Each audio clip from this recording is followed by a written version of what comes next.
Are you tired of dealing with frustrating internet problems? Well, you've come to the right place. In today's video, we're diving deep into the world of internet issues and showing you practical ways to solve them once and for all. Whether it's slow speeds, intermittent connections, or mysterious outages, we've got you covered with tips and tricks to get your RCN internet back on track. So let's get started.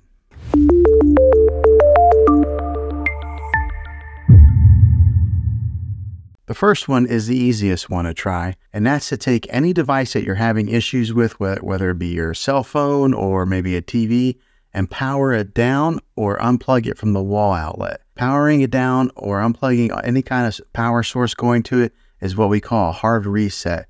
And you want to leave it unplugged or powered down for at least 60 seconds. Now don't be impatient here, wait the whole 60 seconds, then power it back up or plug it back in, and then see if it's working now. If that fixes it, then great. If not, let's go ahead and move on to the next method. And that would be to push the reset button on your modem or router. Not all routers have this, but if yours does, go ahead and give this a try. If hitting the reset button doesn't work, then let's go on to this next method. And that's to find the router that is giving you Wi-Fi and go ahead and unplug the power to that for 60 seconds. Then plug it back in. If that doesn't work, let's go ahead and move on to the next method. Move your router to a different location so that it's more open and it can broadcast a better signal without any interference. Hopefully this will help. The last thing to do is to call your internet provider, and they might have to tap into your modem remotely to run a diagnosis check, and maybe that'll fix it. Some providers will send you a modem for free if you are continuing to have problems with it, especially if you tell them that you might want to cancel service with them. Well, hopefully this video was helpful.